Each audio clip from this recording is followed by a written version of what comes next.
Welcome to La Vida Rosa. I'm your host, Pinky, and today we're going to be talking about Married at First Sight.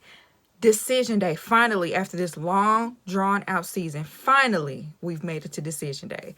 So if you'd like to see more, then just stay tuned, like, comment, and subscribe. Without further ado, let's get into this video. So decision day was very underwhelming. Like, usually decision day, that's what we're building up the whole season to, is for decision day, and it just really fell flat. And I want to know, why do y'all think that is? I know the show isn't what it used to be, but usually decision day, at least it makes you want to watch it, and there's nothing about this episode that made me want to watch it. It was just flat and boring. I felt like they included a lot of like filler clips that we've already seen from this season. Literally anytime they would show flashbacks, I'm just fast forwarding through all of that. Let's just get to the nitty gritty. And there was no nitty gritty to the decision. There was no bated breath. There was no suspense. I don't know. The stakes were low. Maybe I just don't care if these people stay together or not. I wish I would have screenshot this, but someone on Twitter said that they should have like pre-written or pre-printed signs, like, and you just give them a yes or no, and that way people can't like switch up their answer at the last minute. I think that's a great idea. I don't even think you necessarily have to present it at the same time. If someone says no, don't hurry up and change your answer to no. You know what I'm saying? At least they'll have like that, real reaction of, well, I was gonna say yes. You know what I'm saying? Like, it was just so And then we only have 2 experts now. We barely saw them in the season. I thought y'all were going to add 2 more experts, but we really only saw them maybe once or twice this season. What was the point of adding those people? I don't know. Y'all could have kept Viviana. Like, Viviana didn't mind meeting up with the couples. What's going on? Like, what are y'all doing? The formula that made this show great, it's like y'all are completely switching it up and it's turned into this completely other show. And I get it, y'all are looking for the drama, but it's making the show boring because decision day is supposed to be that girl, and it was probably one of the most boring episodes of this season. Y'all are flopping hard, like, and maybe y'all are banking on this reunion, but what y'all need to learn from this season is, look, we don't need all that. Why don't y'all try to match people that work? Because natural drama will always beat out this salacious drama, as you can see from this season. Now, I ain't even gonna lie, the reunion do look good, and usually the reunions are good. Like, no matter what, across the board, the reunions usually are good. People be in their feelings, especially if they ask the right questions and hold the right people accountable. And obviously, we want to see what it is Justin said about Nate. Look, I'm gonna hold my peace until the episode airs, because they could have edited it to make it look and sound a certain way. They're not above that, okay? They're not above giving it like a Love and Hip Hop edit. So with all that being said, let me go ahead and start with the first couple, Lindy and Miguel. You know what's funny? I was watching this with my grandmother, and she said both of them are spoiled, and I just cracked up laughing like, what are you talking about?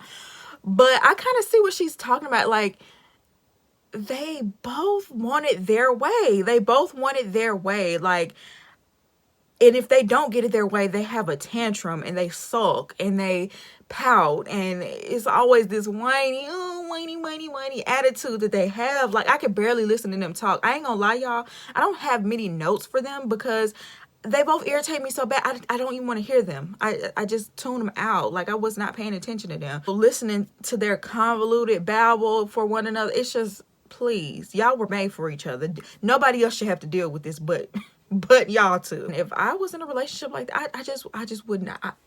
I would be miserable. Like, I would hate to have to constantly hear somebody else whine, and I constantly am whining about you. Like, are y'all happy or not? Both of them say yes. I figured both of them would say yes. That was very uneventful. I already knew what they were going to say, especially Lindy. Especially when Lindy went first. Like, I feel like they did the order wrong for majority of these couples. They should have had Miguel go first, because he was the one that was more so teetering.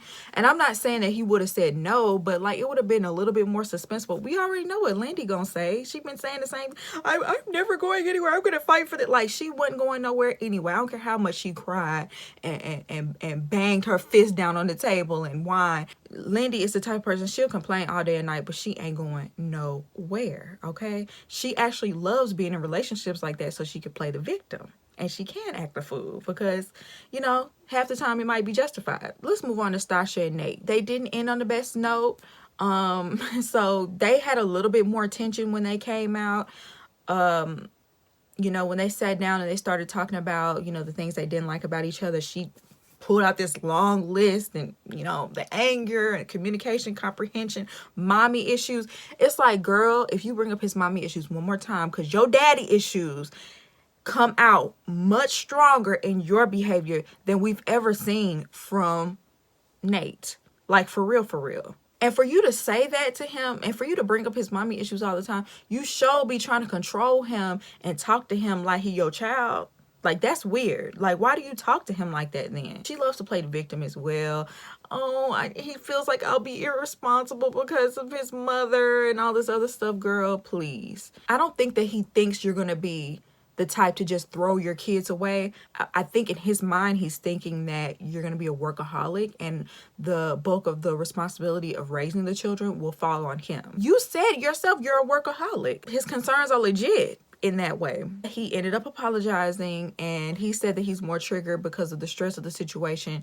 You know, it causes him to react in a bigger way than he normally would, and I can see that. But he also feels like she has things that she needs to work on too. And I don't know, she was playing high and mighty. I'm glad he said that. He said that the way she talks to him can be condescending, that she can be very insincere, and I'm gonna add controlling and neurotic, because just the way that she handles y'all, the way that she handles him sometimes is like, just, I don't know, like you don't run everything, you can't control everything. And I'm glad that she wasn't able to pressure him into saying I love you on decision day, because I just don't say it until you're ready to say it, because she's been doing it the whole season. I knew they would say yes. I knew they would stick with each other. Honestly, even though she has her ways, I do think they have the most healthy relationship out of them all. I don't know if they're saying much, but they do. I feel like Nate is the best husband, even though I would have pegged him to be the worst. And I do feel like his behavior on the Bachelor night is still questionable. I have not forgot, okay? So, but the way he communicates is very clear, very effective. Yeah, there's things that he could work on, but I feel like Nate is somebody that is willing to change. If she's more willing to work on herself, I feel like they could work. Do I think they actually will? I don't know, but I kind of hope they do. I ain't gonna lie, I'm kind of rooting for them. They kind of won me over in the end there. I don't know. So let's move on to Mitch and Krysten. They had their little pleasantries. He guessed what color dress she was wearing as she walked up. I thought was cute. You could tell that he, probably has been paying attention to her a little bit more lately. I don't know. But when it comes down to it, Mitch said that he knows he's not enough for her and she deserves someone to be head over heels for her. And basically she agreed and they both chose divorce. And I really, really, really, really wish they would have let Krysten go first. Whether Krysten was going to say yes or no, I feel like she deserved to go first. I really, really, really, really do.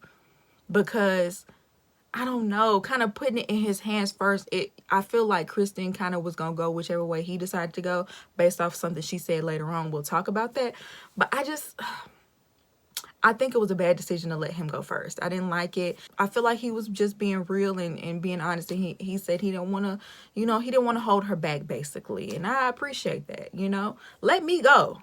Let me go. Let me move on with my life. Let me find somebody that actually cares about me, someone who's not self-centered, okay? She's not going to wait around for him to change. And I was proud of her in that moment when I thought she really meant that. You know what I'm saying? They walked away arm in arm, and I understand it. They didn't want to leave on bad terms. They still want to be cool because he said he still wants to be, then be able to have a friendship. But then when they meet up with the other couples and she's talking about the situation and she's saying, yeah, we're not leaving on a bad note and I'm going to leave the door cracked, maybe we're not right for each other right now, but maybe later on down the line, it could be something. I hated when she said that. I was like, I knew right then and there. I was like, girl, no. And Alexis butts in, as she usually does, to blow the entire thing up. Even though her and Justin can't have a conversation without arguing. She feels the need to play counselor to other people. Alexis asked him, well, is she going to be, you know, metaphorically waiting by the phone in vain? Because I hate for her to just be sitting up here waiting around for you to show up and you never do. And basically, he just made it clear. He was like, I wasn't the one who said I was leaving the door open.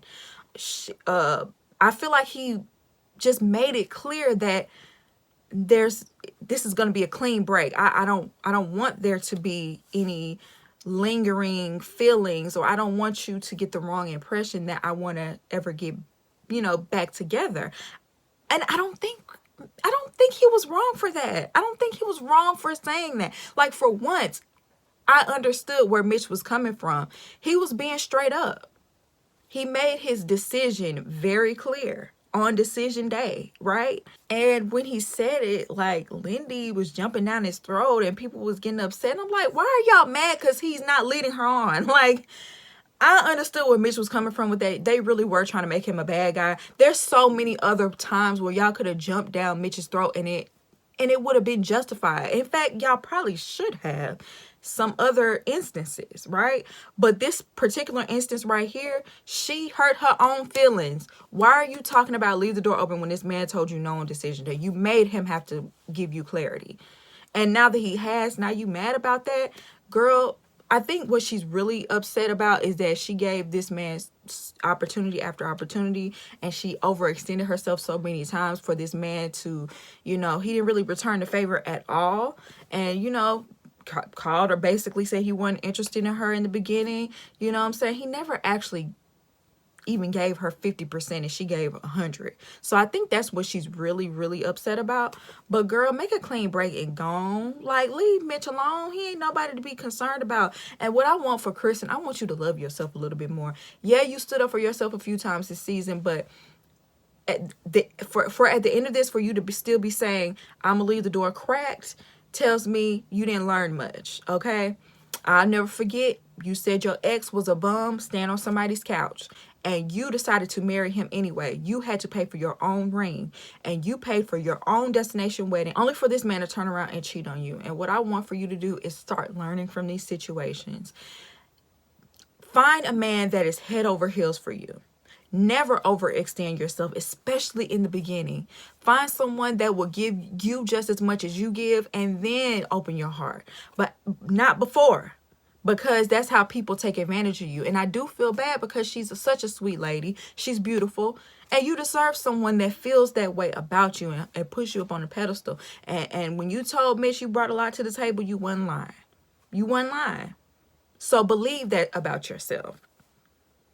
We see it, Krysten. You need to see it for yourself. I hope that you see that now, looking back, and you can learn from this finally. So finally, let's move on to Justin and Alexis. He feels like she gave him this epiphany that he's been living in his own head. I don't know if I would have ever found this out if it weren't for you. You would find it out in therapy.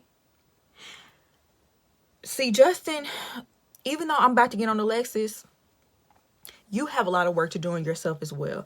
You have the emotional intelligence of a teenage boy that hasn't gone through puberty yet. I think some counseling would help you. The way that you acted, crying on the drop of a dime this season, and you did get better towards the end. I will say that we didn't see as much crying. But I don't know one woman that would want to put up with a man that every time we have any sort of conflict, you break down and start crying. Because honestly, those tears are manipulative. You need to learn how to use your words. And I don't mean you, because if it wasn't you crying, then it's you getting loud and cursing. You don't need to be talking to your wife like that either. You need to learn how to control yourself and how to regulate your emotions. That's one thing that Alexis was right about you. You don't know how to self-regulate when it comes to your emotions. And I don't know anybody in this world that will want to deal with that. I don't. And that's something you need to work on. I don't think you're a bad person, but I just think that you're not ready for no relationship. You're not ready to be nobody's husband. And you need to take the time for yourself and do the actual work for you to be ready. Because I do think you'll make somebody a good husband one day, but you're not there yet. So then their intimacy comes up, and you know she never misses opportunity to emasculate him when it comes to the bedroom, child. And you got a lot to work on. You got a lot to work on. Girl, then she says she feels like he threw the dog in his face, and I don't know. I just feel like it's a more nuanced situation than what she tries to make it seem like. She loves to play the victim in that situation, even though if you were in that particular situation, you would expect a lot more understanding. But I'm not going to go backwards. I already said what I had to say about that. So once again, I feel like they should have had Alexis go first. But they had Justin go first, and he said yes. She already knew he was going to say yes. And then she pulled out a letter again with the dramatics, and, you know, all in all, she said yes. But when they said yes, they didn't hug, they didn't kiss. It was so platonic. Like, she put her hand on his leg, but everything about it was platonic. It was not romantic whatsoever. And then right after, they got into an argument. Because once again, they can't have a conversation without arguing. So the thing I noticed about Alexis is she'll passive aggressively take jabs at him to trigger him and his insecurities. And then when he blows up, she'll play the victim because she needs for everybody to see why she's gonna leave him eventually, right? We both just said yes on decision day, but now you're talking about you need time. So what does that mean? Of course, that's going to make somebody question you and ask you whether you're trying to quit. And he said, you know, his biggest fear is that she's going to quit on him. And to that, I say, it's only quitting if there's something to fight for and you give up. If there's nothing to fight for, that's not quitting. That's just making the right decision. So he kept asking her over and over and over, do you regret saying yes? Do you regret saying yes? She's irritated. Later on, they meet with the other couples and they, you know, they talk about their relationship, and she says she thinks she's more logical. And yeah, Justin is way more emotional, definitely, for sure. I don't know if you're more logical or if you're just more calculated. That night, right after they both said yes to each other, she blindsided him and asked for a divorce. This entire time, Alexis put everything on Justin. Everything was always his fault. And, you know, she rarely took accountability. And honestly, no one really put her feet to the fire and made her take accountability. And I think it's because Justin really didn't know how to express himself. She's better at talking and, you know, being charming. So she was able to slide past a lot of things. We, the viewers, saw more, so we knew better. At the very end where they're moving out, she finally apologized for how she acted. And she said she had things she needed to work on, and you know, she was wrong for her to blindside him like that. And girl, you just didn't want him. You didn't want him for a long time. You didn't want him for a long time. And you were playing a game. You wanted to be on TV. Okay, let's just be real. I could tell by how you acted on After Party. You like the dramatics of lights, camera, action, okay? That's why every time there was a group setting, you were always the one to set it off. Whether it was between you and Justin or whether you blew up somebody else's relationship, you wanted the camera time. You wanted to see it happen. To a certain degree, you even acknowledged that yourself. And I feel like in the relationship with you and Justin, you didn't want to look bad. You didn't want to make it seem like you were the bad guy in the situation, but you ended up looking like the bad guy anyway. So all I'm saying is, Alexis, we wouldn't have been mad at you if you would have just been honest and said, look, he acts like a child. I can't deal with his. Just be real. Just be real and say, I'm turned off by how you act. Like, and I don't want to be in this situation anymore, instead of going through the motions and playing the game and toying with his feelings, because now we're looking at you like you a jerk, because that's a jerk move. And then we saw Ben and Morgan at the end. Ben looked so happy. He looked so refreshed. Ben, go live your life. You seem like you happy. You seem like you're in a better place. Morgan, get some help. Because you suck the energy out of the room anytime you walk in. The reunion looked like it's going to be good. And yeah, that's pretty much it, y'all. Y'all let me know how y'all feel down below.